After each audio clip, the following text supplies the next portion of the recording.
Hey guys, it's Manik here and welcome back to Grow Academy. हमने previous video में technical analysis के importance के बारे में जाना एंड इस वीडियो में हम बात करेंगे technical analysis versus fundamental analysis के बारे में एंड एग्जैक्टली इन दोनों में मेजर डिफरेंसेस क्या होते हैं। सो आपने ये जरूर सुना होगा स्टॉक मार्केट में कि researching is the key to become successful, but researching exactly आप कैसे कर सकते हो? सो आप टेक्निकल एनालिसिस यूज कर सकते हो as well as fundamental analysis use कर सकते हो रिसर्चिंग के लिए, राइट? एंड इन दोनों के बहुत सारे एडवांटेजेस होते हैं एंड डिसएडवांटेजेस भी होते हैं। तो कोई एक चीज़ किसी और चीज़ से सुपीरियर नहीं है। तो आप ये नहीं बोल सकते हो कि टेक्निकल एनालिसिस बेटर है फंडामेंटल एनालिसिस से या फंडामेंटल एनालिसिस बेटर है टेक्निकल एनालिसिस से। चलिए जानते हैं फंडामेंटल एनालिसिस के बारे में एंड उसके बाद जाके हम टेक्निकल एनालिसिस के बारे में भी बात कर लेंगे। सो फंडामेंटल एनालिसिस आपको अगर करनी है तो काफ़ी लॉन्ग प्रोसेस होता है। आपको पहले तो इकोनॉमिक एनालिसिस करनी पड़ेगी। आपको ये देखना पड़ेगा कि क्या इकोनॉमी ग्रो होने वाली है या नहीं। So first point is obviously economic analysis. Second point की अगर हम बात करें तो आपको इंडस्ट्री एनालिसिस भी करनी पड़ेगी। तो जो स्टॉक आप देख रहे हो उसका इंडस्ट्री कैसे परफॉर्म कर सकता है, क्या पोटेंशियल है उस इंडस्ट्री का फ्यूचर में, कितना बड़ा ग्रोथ देख सकती है वो इंडस्ट्री, उसके बारे में आपको डेफिनेटली देखना पड़ेगा एंड रिसर्च करना पड़ेगा। So second point is industry analysis. And finally जाके हमारा थर्ड पॉइंट आता है विच इज कंपनी एनालिसिस, जो आपको इंडिविजुअल स्टॉक और बिजनेस को एनालाइज करना पड़ेगा। सो वो बिजनेस का कैसे ग्रोथ स्ट्रक्चर है, कैसे ग्रो कर सकता है, आगे जाके कितना ग्रो कर सकता है, उस बिजनेस के बैलेंस शीट्स कैसे हैं, मैनेजमेंट टीम कैसी है, ये सारी चीजें आपको फंडामेंटल एनालिसिस करके पता लग जाएगी। फंडामेंटल एनालिसिस से आप ये भी पता लगा सकते हो कि स्टॉक का प्राइस जो है वो अंडर वैल्यूड है या ओवर वैल्यूड है। सो अगर कोई स्टॉक का प्राइस बहुत ओवर वैल्यू हो जाता है, आप सिंपली उस स्टॉक को सेल कर सकते हो, बिकॉज कभी ना कभी वो स्टॉक वापस से मीन पे आ जाएगा यानी नीचे आ जाएगा।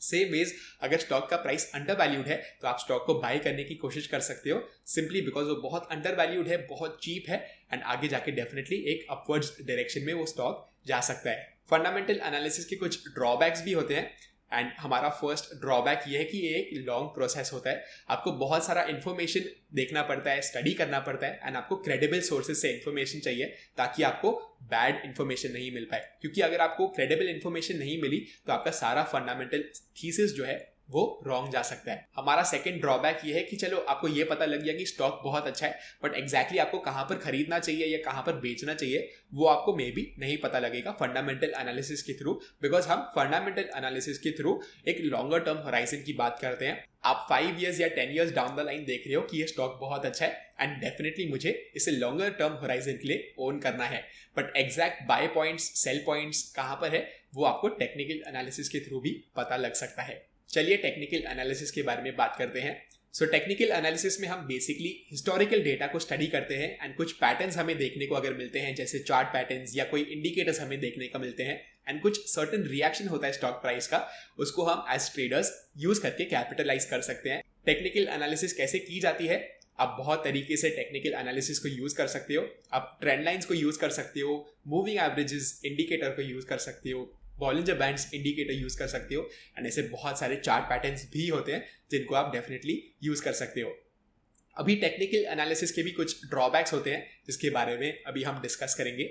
सो हमारा फर्स्ट ड्रॉबैक ये है कि टेक्निकल एनालिसिस बहुत पर्सनल होता है और अगर आप कोई दो ट्रेडर्स को सामने रखोगे एंड उनको आप सेम चार्ट दिखाओगे तो हर टाइम ओपिनियन दोनों ट्रेडर्स का डिफरेंट होगा। एक ट्रेडर बोलेगा कि may be the stock is bullish, दूसरा ट्रेडर में भी ये बोल सकता है कि एक साइडवेज ट्रेंड आने वाला है उस स्टॉक में।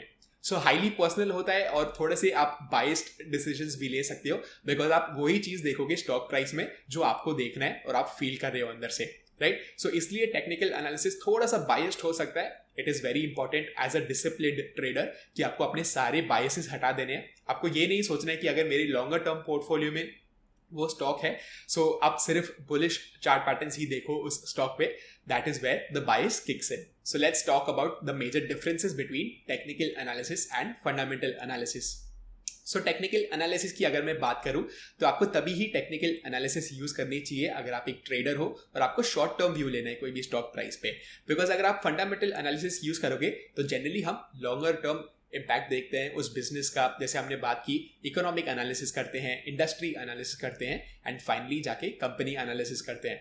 तो आपको 5 ईयर्स और 10 ईयर्स डाउन द लाइन का मे बी आइडिया मिल जाएगा फंडामेंटल एनालिसिस करके, but technical analysis will help you identify the next week move या नेक्स्ट मंथ में क्या मूव हो सकता है ताकि आप क्विकली ट्रेड लेके प्रॉफिट करने की कोशिश कर सको। This is where technical analysis will help you. Fundamental analysis में हम बिजनेस पे फोकस करते हैं, ना कि स्टॉक प्राइस पे। हम बिल्कुल भी प्राइस चार्ट्स नहीं देखते हैं कि मे बी ये स्टॉक प्राइस यहाँ से ऊपर जाने वाला है या नीचे जाने वाला है। हम बिजनेस पे फोकस करते हैं, कैसे उनके रेवेन्यूज बढ़ रहे हैं या नहीं, मार्जिन बढ़ रहे हैं या नहीं, एंड कैसे वो अपने कैपिटल को एलोकेट कर रहे हैं, क्या वो और पैसे बना पा रहे हैं या नहीं। ये सारी चीज़ें फंडामेंटल एनालिसिस में आती है।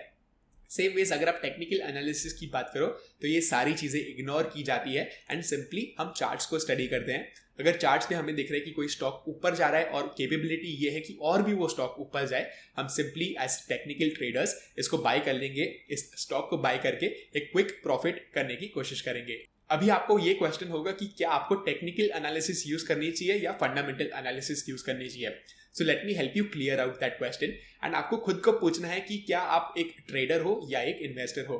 क्या आपको सिर्फ एक स्टॉक खरीद के 5 years 10 years down the line छोड़ देना है ताकि आप अच्छे से कंपाउंडिंग का बेनिफिट उठा पाओ, या क्या आपको कैश फ्लोज जनरेट करने हैं ट्रेडिंग से ताकि आप अपने एक्सपेंसेस को मीट अप कर पाओ या एडिशनल इनकम जनरेट कर पाओ। ये क्वेश्चन आपको खुद को पूछना है। एंड अगर आपको दोनों करना है, आप दोनों भी कर सकते हो।